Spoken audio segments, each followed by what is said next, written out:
आज हम पढ़ेंगे chapter number 1 force and pressure के कुछ प्रैक्टिस क्वेश्चंस। सबसे पहला है the CGS unit of force is. तो हमने 2 यूनिट्स पढ़ी थी। हमने सबसे पहली यूनिट पढ़ी थी वो थी फोर्स की एसआई यूनिट जो होती है न्यूटन। दूसरी हमने पढ़ी थी फोर्स की सीजीएस यूनिट जो होती थी डाइस। तो इसका आंसर हो गया डाइस। नेक्स्ट है force by the virtue of bodies in contact is called. यानी कि जब भी 2 बॉडीज कॉन्टैक्ट में आती हैं तो तब जो फोर्स लगता है उसका नाम क्या होता है? तो उसका नाम होता है contact force. Contact force. Next question है if no force act on a body. अगर किसी भी बॉडी पर कोई भी फोर्स एक्ट नहीं कर रहा है इट विल, तो बॉडी के साथ में क्या होगा? अगर कोई बॉडी मोशन में है तो वो मोशन में ही रहेगी, अगर कोई बॉडी रेस्ट पे है तो वो रेस्ट पे ही रहेगी। तो ईदर इन मोशन और इन रेस्ट। नेक्स्ट है when we apply a force of 1 newton. जब भी हम 1 न्यूटन का फोर्स अप्लाई करते हैं we can hold a body whose mass is. तो हमने क्या पढ़ा था?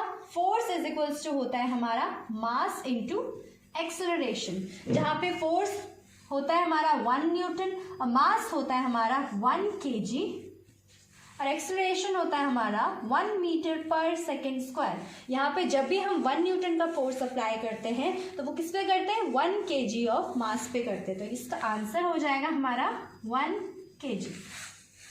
नेक्स्ट क्वेश्चन हमारा question number 5। A force of given magnitude acts on a body, the acceleration of the body depends on. यानी कि जब भी किसी मैग्नीट्यूड का फोर्स किसी बॉडी पर एक्ट करता है तो उसका एक्सेलरेशन किस पर डिपेंड करता है? ठीक है, तो हमारे पास में जब भी हम फॉर्मूला देखते हैं तो क्या होता है? फिजिकल्स टू एम ए। ठीक है, तो यहाँ पे हमारा जो एक्सेलरेशन है बॉडी का वो किस पर डिपेंड करेगा? मास पे ही तो डिपेंड करेगा। ठीक है, तो इसका आंसर हो जाएगा हमारा mass. Kicking a ball with our legs is an example of. जब भी हम किसी बॉल को अपने लेग से किक करते हैं तो ये किस चीज का एग्जाम्पल होता है? तो हमने पढ़ा था जब भी हम किक कर रहे हैं तो हमारे जो लेग्स हैं और जो बॉल है वो कांटेक्ट में आ रही है, तो ये कांटेक्ट फोर्स का एग्जांपल होगा। दूसरा हमने उसमें पढ़ा था मस्कुलर फोर्स, यानी कि हमारी यहाँ पे लेग्स की मसल्स लग रही हैं, तो ये हो जाएगा हमारा मस्कुलर फोर्स। नेक्स्ट क्वेश्चन है question number 7। The action reaction force.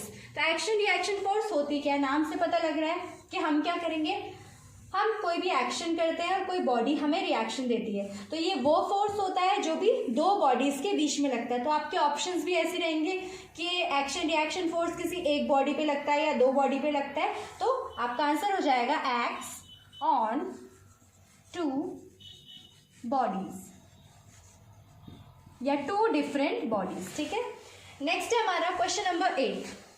Friction force between 2 rough surface. यानी कि जब भी हमारे पास में 2 रफ सरफेस होते हैं, अब रफ सरफेस किसको बोला है?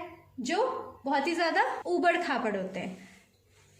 Can be dash by using lubricant. जब भी हम क्या करेंगे उसमें ल्यूब्रिकेंट डालते हैं। जैसे कि अगर हम किसी सड़क की बात करें या अगर आप अपने फर्श की ही बात करो, तो अगर आप उस पर खड़े हो और अगर आप उस पर ल्यूब्रिकेंट या कोई ऑयल डाल देते हो तो आप उस पर क्या करोगे? फिसलोगे ना, तो वहां पे क्या हो जाता है? हमारा फ्रिक्शनल फोर्स कम हो जाता है। तो इसका आंसर हो जाएगा आपका डिक्रीज। फ्रिक्शन डिक्रीज करता है जब भी हम उसमें ल्यूब्रिकेंट का इस्तेमाल करते हैं। That's all for today.